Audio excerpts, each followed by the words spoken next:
Hey guys, how's it going? Welcome back to the PvP Showcase. This will be number 15 and today we're showing you guys all about how poison works. Yeah, so this is easily the best poison-based build that you're going to be able to get. Someone could argue, oh, but why are you not using dual spotted whips? Because you can't hit fuck all with whips. You can. It's just the Manslayers are better because they do more damage than the spotted whips and they apply poison so fucking fast on top of the damage you do. And at the end of the day, you've got a katana to use instead of a whip, and yeah, we know how good Glorious 1000 times folded Nippon Steel is. So. Yeah, exactly.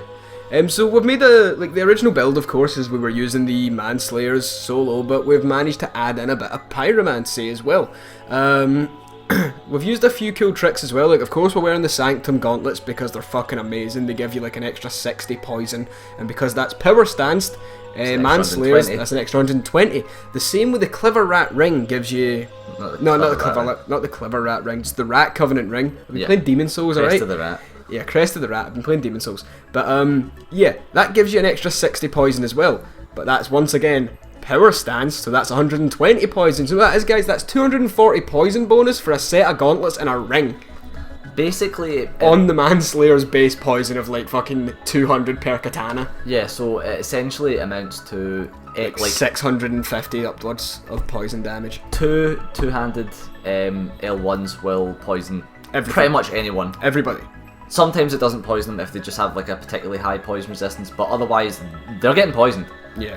Another good thing about this build as well is, as we've said, it's better than the whips because you also have a katana. But even if like you do poison someone and they back off for the moss, you've still got a fucking katana.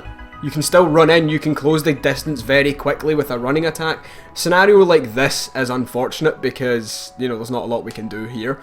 But that's why we put in the Pyromancy, the Forbidden Sun, because why the fuck not? Yeah, someone backs off to moss, they're open to a Forbidden Fun. Not only that, if, we had a lot of stats like left over, and we're just like, fuck it, just stick some in attunement just on the off chance because, we were pretty much full up everywhere else. So yeah, we're not going to put a lot of points into Dex if we've infused it with poison, due to the fact that the Manslayer has very high poison as it is, and we're not going for physical damage. This is merely a poison vessel to apply the poison onto. We are using Flame Weapon just to bring the damage up a little bit. Like, we're not getting a huge bonus from it, but it brings the damage up enough. I mean, as you can see, like, you clipped him there, but only done like 141 damage, so... But the point is, it might have done 141 physical damage, but it done way more poison damage. Exactly. And that's what we want. We want to build up that poison, get that damage tick, and then you keep the pressure on. You don't give them a chance to reset. Another thing is, in conjunction with the poison and the pyromancy and the katana, it does mean that, this build is really quite good. It's very versatile, and... What equipment weight are we rocking here? 50? Either 30 or 40. It's definitely not 50. It's definitely not 50. Well, there you go, guys. It's light, so you've got quick stamina regen on top of it. Look at the state of this shit. Oh no, they were such a good player, I'm telling you that right now. Yeah, but that was twice. That was a running R1, one L1, then you missed, and then you hit them again. So that was 5 hits with the katanas in total, and that was then poisoned. Bearing in mind that the heavy attacks also do more physical damage and more poison damage, and they have much, much more insane hitboxes sometimes. I mean, it pretty much comes down to the case of if you poison someone, you win. Like, that's just what happens. I've never lost a game where I've poisoned someone. Unless they're very, very good and they time their mosses perfectly. But once again, guys, that's what the Forbidden Fun is for. And not everyone has a moss equipped, and not everybody is good enough to like scroll through the menu and grab a poison. I always have moss equipped purely for builds like these. Yeah, just on the off chance, because you don't want to get caught off guard or something. Oh no, not at all. It's really bad if you get caught out with poison, and I suppose I really hope that a lot of you guys that are watching this are going to start running poison moss now, as always on your hotkey. Like, mine's is always poison moss, green blossom, black firebomb, throwing knife. Mine's is always resin. That, yeah. Some kind of resin, unless I'm using a weapon buff. That is always what I run on the and there you go, that was 2 L1s and he's poisoned. Yep, and now he can turtle up all he wants because we can just wait him out. Not only that, the 2 L1s do a decent amount of damage, and through a shield as well, you inflict poison too, so... Yeah, exactly, unless they've got a really good poison shield like the butterfly shield. Yeah, You're gonna fuck... But I mean, if they've got the butterfly shield, you're gonna tear through them with physical damage anyway. Yeah, exactly. It's not as if that thing's great, is it? It's a gimmick at best. So, I mean, that's pretty much all there is to say about the build. There's not a whole lot. And it's a lot of fun. You just keep them on their toes, you keep the pressure applied, following up with those lovely katana attacks, like how you knocked him off of his own warmth there, and now he's going to run away and cast another one, so... Yeah, what else? I mean, the poison, the pyromancy gives you a lot of versatility in the build as well. I know, so good. You killed him with a burn! That's the poison and the fire, the Forbidden Sunburn. So, I mean, as you can run the build with pyromancy, it means that you could use Poison Mist if you wanted to, and just to do extra poison damage, but I felt that most of the time you get... Toxic Mist if you feel like being more risky, I suppose. Yeah. But definitely the Poison Mist would be a good addition if you want to apply some ranged poison. This guy's using Poison Resin, actually. Yeah. They copied your build. Look, Power Stance Katana is going for the... Oh, that's a Warp Sword. Yeah. But they're going for the fucking Poison Katana. Now, what you'll see here is the last two matches, essentially. They are quite long, but I thought that they were pretty great matches, really. They went on for quite a while, but... basically, I just outplayed them heavy great because I'm pro as fuck, but... You know, this guy's a good player. I mean, I can't deny that. And something really funny happens in this one as well, where I completely fucking shit myself because I'm just not expecting something to happen, but you'll see that when it happens.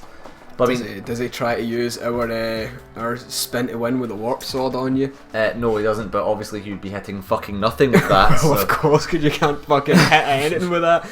You get more chance of hitting something with Splintering Lightning Spear, and that doesn't fucking hit anything. No, it just hits around. Oh yeah, that's actually something we can bring up. So we were trying to record footage of a certain boss, and I cast Splintering Lightning Spear on it, and it hit everything except the boss. Like, the boss just stood in the middle of it, and the full Splintering Spear didn't touch it once, and I'm like, that must have been an anomaly, and I cast it again, and guess what? Same thing. 3 fucking times it didn't hit him once. So as you can see, this is down to the throbbing arsehole moment, and I still managed to pull it off pretty well. Oh my god! That Yorg's ring though, eh? I know. That Yorg's ring. Fucking shit myself so hard. Well, I guess now we know that if you parry a spell back at the caster, it doesn't hurt them. I wonder if I could spell parry that. And oh my god! See, I really wish that was actually in the game. Is that if you spell parried and went back at them, it would do damage to them as if it was you that cast it. Yeah. Because that would have been the best victory ever. No. If he would have won with a Yorg's ring flying, it was like launching a Forbidden Sun back at you. That'd have been amazing. So now this guy was such a piece of shit player, man. Like, he just wouldn't stop dodging, just constantly dodging. You'll see we kept him getting backstep game too strong. Yeah, he kept getting this loop where I'd do the attack, and it was basically whoever fucks up first loses. He's using backstep parry a lot. Yeah, he kept trying to parry, but now, look how much time there is left in this game, and I stay at this health, and I managed to kill him for this. That's too long, Tony. We gotta cut this down. But no, like... See the backstep in this game. Like I spoke about it a little bit earlier. It was fucking stupid. There was nothing wrong with the Dark Souls 1 backstep. Dark Souls 1 backstep, you get hyper armor essentially, but you took the damage. Or if you timed it perfectly, you got one of the like 4 iframes that the backstep has, and that was it. That's all you got, and that was brilliant. That's like a lot better than this fucking shit heap where your backstep has like infinity iframes. I swear to God, this guy just in general has infinity iframes because I just can't hit him for shit. I just cannot really fucking hit him. Laggy. The way I kill him, I just go ham on him. See if that was Dark Souls 1, you'd have killed him so many times because all these backsteps, your weapons are going right fucking through him because of his iframes. Yeah, like that was the thing. Like you still took the damage, but you had infinite poise. There was iframes though. Yeah, like something. Very little. But then I got wise to him using his parries, so I'm just like, roll, don't attack, let him parry, attack after that. What you could have done is, see when you could have went L1 then R2, because the delay on the heavy would have hit after his parry finished, and then you would have fucking poked him in the face. No, I mean maybe yeah. But so I couldn't risk getting parried. L1 R2 you wouldn't have got parried. And I don't think I have combustion, so. He's parrying too soon anyway. Yeah, combustion. You did have combustion earlier. Can't remember. In your spell cycles you had combustion, I remember it being active. So we should probably mention now that we're sorry for our upload times being so slow recently, but we've been really busy over the Christmas period, and we're working really hard on, well not really hard, we're working a little bit on one particular video that we're really sure that you're going to enjoy, but it's taken quite a while to do because it requires actually thinking about things, so yeah, that's a bit of an issue. But that'll be uploaded whenever.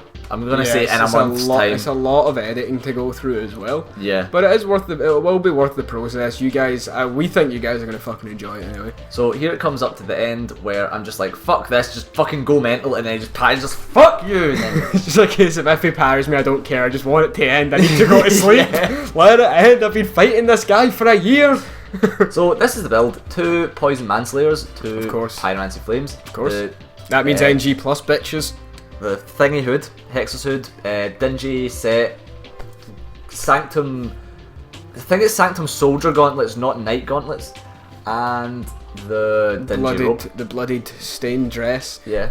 Rings from what I can see here: Third Dragon Ring, Royal Soldier's Ring, Chloranthe Ring, and the Rat Ring. Yep. Of course.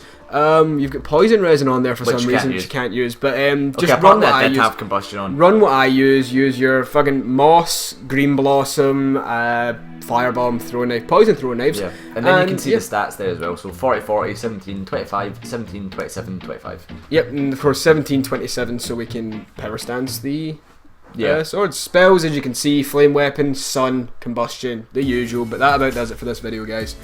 So, if you guys want to watch the last video we put up, which was the Pussy Slayer, the Pussy Slayer, then you can click the video on the left and you can go back to that. Or if you want to watch the next video, then you'll have to wait till that gets uploaded. But as you can see, it's a bit of a mindfuck of a build. Yeah, you'll see when it goes up, guys. Also, of course, we have information at the top of the screen if you guys want to support the channel. There's a donation link down below. But of course, any view, comment, like, sub, favourite, anything to do with just the video itself, you guys are here. That's more than enough support. Remember to add us on Facebook and like us on Twitter or whatever the fuck. Like us on Facebook, follow us on Twitter, and follow us on Twitch. Yeah, do that. We're gonna get back into streaming a lot more, as well as back into YouTube a lot more as well. Yeah, so now that we've got this space between Dark Souls 2 and Bloodborne, we're pretty much, and we've basically almost done the guide.